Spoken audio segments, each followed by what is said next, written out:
AEW Revolution was last night live from Los Angeles, and we have a bunch of matches to get through if you want to talk about in particular, but we'll just run through the dark matches here. We had, Lee Johnson and Blake Christian versus Commander and Hologram.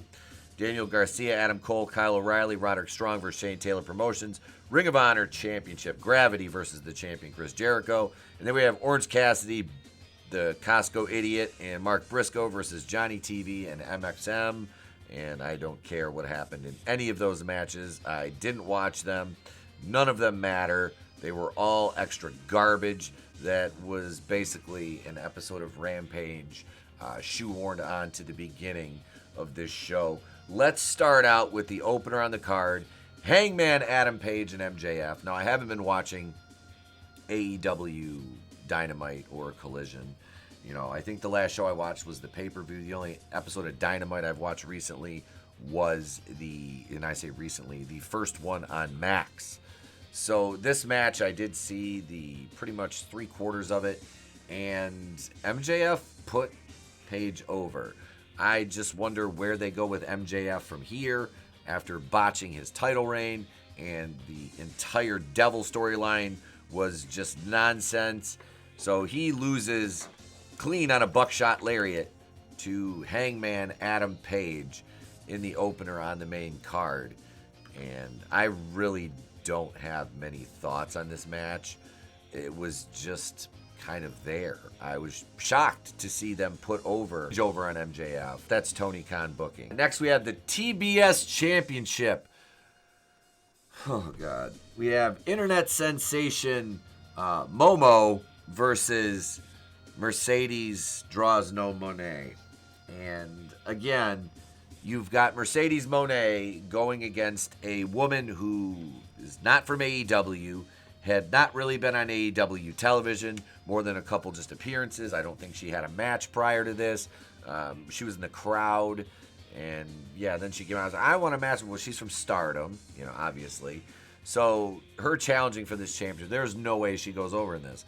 And Tony Khan has a weird obsession with Mercedes Moné, and I have no idea why so many people think she's so good. She is not a good worker. If she has a good match, or what anybody calls a great match, it's because she was carried through that match by somebody much better than her. Because everything she does is slop. You know, I got to hit 37 Meteoras in a match. And yeah, it looked like she was wrestling the female Ishii, basically. Momo Watanabe has the appearance of a potato. I mean, it was just a cringe match. Of course, Moné went over. You know, no pop, barely, nothing. You know, she comes out to deafening apathy from the crowd. And the thing that really stuck with me in this match was Moné physically dominated Chris Statlander, who's like 175 pounds, like 5'8", 5'9". I mean, she is a big, muscular girl. Moné just physically dominated her. And this is a running theme with AEW. She was in peril at a few points during this match with Momo. And that just speaks to how they book bigger competitors in AEW. Like, I'm waiting, you know, they're trying to build up Megan Bayne. I'm like, I'm waiting for, you know, 6'1", 185-pound Megan Bayne to just be physically destroyed by Mercedes Moné. Because Tony Khan thinks that the stick figure is, you know, a money draw. Well, he's got to push her because he paid her way more than at least double what she's worth, if not triple. Moné goes over in a throwaway match.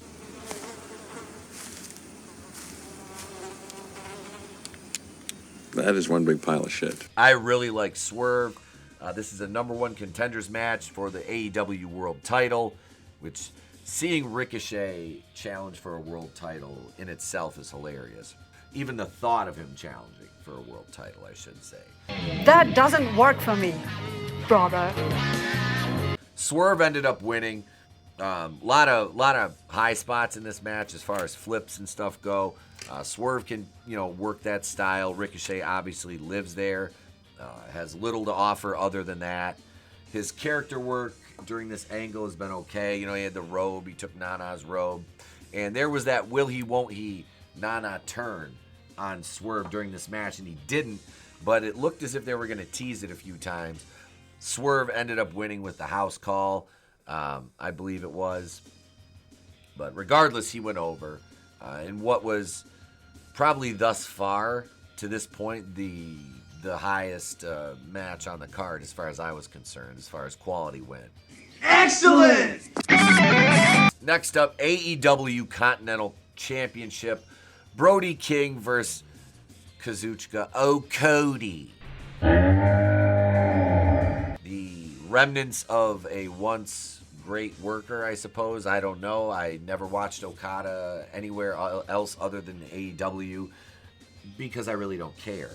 And Brody King, this was another one. You telegraphed this. Brody King couldn't beat Orange Cassidy. You know, he couldn't beat fucking, I think he went over on Darby Allin once, but then Darby pinned him clean. This guy's a big-ass jobber, you know. He's in, we're in the Hounds of Hell stable, but you come out by yourself. Where's Julia Hart? You know, I think Buddy Matthews might still be injured from that ankle deal down in Australia. Probably resting that, rehabbing it, what have you. But, I mean, there was never a moment in this match where I thought Brody King was going to go over. That's just terrible build, no build. And, again, Okada's a guy that Tony Khan pays way too much money for the productivity that you get from him in an old broken down, mare. So Okada retains. The no selling in these matches, I can't stress enough how bad it was. And yeah, it's typical AEW style. This match was garbage. Garbage day! Huh? No! AEW World Tag Team Championship, Outrunners versus the Hurt Syndicate. The Outrunners are probably one of my favorite tag teams right now. Truth Magnum and Turbo Floyd. Their gimmick is over, but the Hurt Syndicate is just an unstoppable force right now. And I am a huge fan of Shelton Benjamin. Always have been. Bobby Lashley's another guy. Absolutely fantastic. They look like wrestlers. That is the main point here. All four of these guys, Magnum and Floyd are both built very well, but comparatively speaking to Shelton and Bobby, they look small. Match was competitive, until it wasn't. And it was a good match. I have no complaints about this. Magnum and Floyd got a little bit of shine. Hurt Syndicate, it doesn't take much to keep them looking strong. They do a good job of that on their own. They retain their tag titles. I would eventually like to see the Outrunners with those belts, but now is not the time for them to go over on the Hurt Syndicate. Oh boy. Next up, AEW Women's World Championship. Timeless Toni Storm defending against the Glamour Mariah May. And this is a match that New Jack is probably looking up from hell right now and going like, that shit was fucking fire, though. With all that fucking oh my God, Toni Storm cut herself so deep. Mariah gigged. She's, donning the proverbial crimson mask. Jesus, the glass spots. You had, tables. It was a fucking bloody mess. To the point where a couple times it was hard to watch when the blood was like, you could see it like pumping out of Toni Storm. It was rough. But Toni Storm retains. Probably match of the night. Definitely match of the night. Right here. I heard somebody say this should have been the main event. I don't think it... As good of a match as it was, it still shouldn't have been the main event. Semi-main, yes. Main event, 9. But Toni Storm retains. And I'm just interested in what they do with her character moving forward from here with the timeless gimmick. AEW International Championship. Konosuke Takeshita defends against Kenny Omega. And great match. Kenny Omega, one of the best performers in the AEW roster. And I say that as somebody who's not a fan of the flippy shit, but I like Kenny Omega. The commentary during this match was absolutely insufferable. All they talked about was diverticulitis. Kenny's intestines, this and that, his stomach. Oh my God. And at one point I think I said, Jesus, why doesn't JR just go, by God, he hit him in the diverticulitis. Like, it was just unlistenable commentary. Okada won, 2 matches against Omega? Omega wins this, wins the title, because, of course, he does. And now it's time for Konosuke Takeshita, unfortunately, to probably fade into the background, never to be heard from again in a relevant or meaningful way, unfortunately, because, again, I am a big fan of Konosuke Takeshita. I have been since I saw him here for the first time. I really like the guy. He's got a tremendous upside, but yeah, this ain't it, what they're going to do with him after this. I have no qualms with Omega winning the title. I mean, I'm a Takeshita fan, but objectively, it's okay. On to the semi-main event, a steel cage match. Will Ospreay versus Kyle Fletcher. And this, another bloody, absolute nightmare of a match. So many falsies, so many kickouts. Shit like this just exposes the business, and I've got another point to make about that, and I'm going to talk about it at the end of the video, and I promise you I will not forget. But, I mean, when you're hit, it did a Spanish fly off the top of the cage, which I showed in the opener to the video, not to bury the lead there, because this match was way more exciting than the main event, which was a fucking snooze fest. But Fletcher is a guy that's grown on me. You know, so talented, really sells, tremendous heel. Ospreay's talent speaks for itself.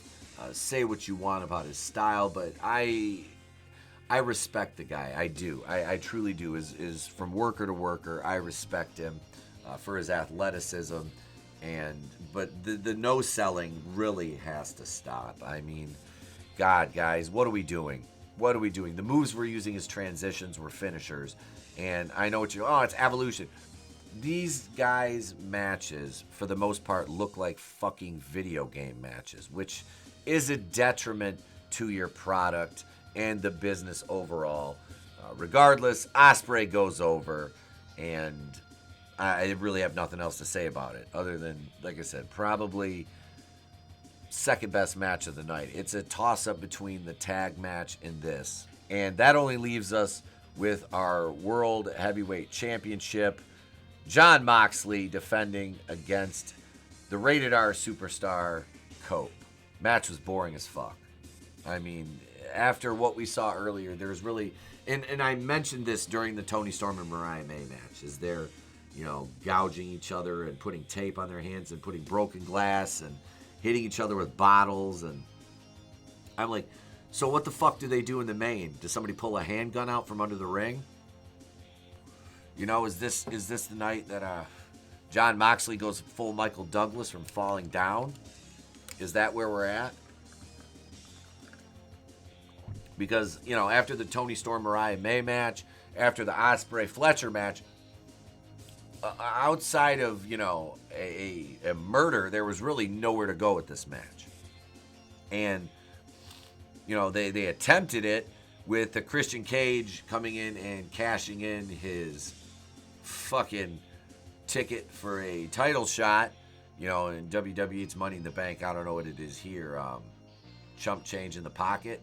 So Christian Cage signs his contract. Referee makes it official. The Dapper Yapper, Justin Roberts, announces it. And next thing you know, Christian Cage is getting choked out by Mox. And that's the end of the match. His total involvement was nothing more than a couple minutes. And it led to him getting choked out, which takes him out of this picture, finally. I've never been a Christian fan. I don't understand the appeal. I never thought Captain Charisma. I was hoping that was sarcasm. But this match was just bad. I'm still getting my voice back from... I worked a show Saturday, and I did a lot of yelling at the crowd, so kind of lost my voice. Moxley retains. This Death Riders angle is dead on arrival. It is not on arrival. It's been here too long. It's dead. Wheeler Yuta, they're teasing him turning on Moxley. And I know this was a weird dichotomy with the Death Riders and, you don't run it, we run this, blah, blah. It was, teasing kind of the end, like they're the NWO. Well, who are you going to bring in? Who was going to be your hidden, benefactor? Everybody's rumoring, last April, Shane McMahon.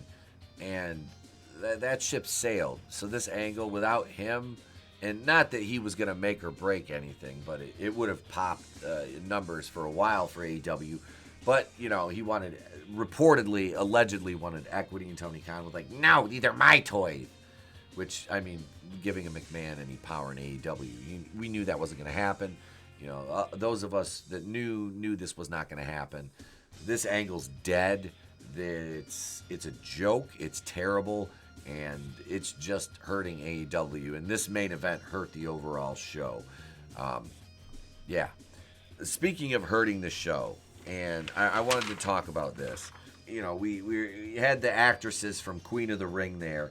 And the one said that, y'all know who's going to win before you go out. And I didn't know that. It's like, you're a moron. And it's so funny. Because I always laugh at this, because being in the business, I get, is it fake? Is the ring like a trampoline? And, or people, when you say you watch wrestling, well, that's fake. And it's always, and these are the kind of people that say, people that tell pro wrestling fans that wrestling is fake, that is the Dunning-Kruger effect in action. You're seeing the Dunning-Kruger effect in action. And that's when people are so confident, yet stupid. And that's what people are that say, wrestling is fake. Really, you don't say, hey, next time one of these mouth breathers says something like that to you, if you're a wrestling fan, just ask them, what's your favorite movie? And when they tell you, be like, that's fake, right? Did you think it was like a documentary? Just throw that at them and watch their face, just because they think they have this intellectual superiority because you're a lowly wrestling fan. But, I mean, if you watch AEW consistently, you might be one of those low IQ people. I'm just kidding. You're free to enjoy whatever you want to enjoy. I have to throw a few barbs in there. This show was not good. This was not good. I can't wait to see what Meltzer gives these matches in terms of star ratings, because it will be so overinflated. Bad show with, 2 good matches, and one of them, 2 that were just way too much blood. Both. This having multiple, we got to have a bunch of bloody matches on the card. It's not advisable, and it's just ridiculous. And like I said, then it leaves the main, which the main could have been a banger. I'm not saying a main with Moxley and Edge is a banger, but I mean, you could have had a banger main event, and it got overshadowed by the Toni Storm Mariah May match. AEW's booking is a mess. The show was a mess. I got nothing left to say about it, folks. Leave your thoughts in the comments. If today's the day I've earned it, subscribe to the channel. Channel memberships available. Patreon is there if you want to join Patreon. $2 a month, or $2.99 or $4.99 for channel memberships.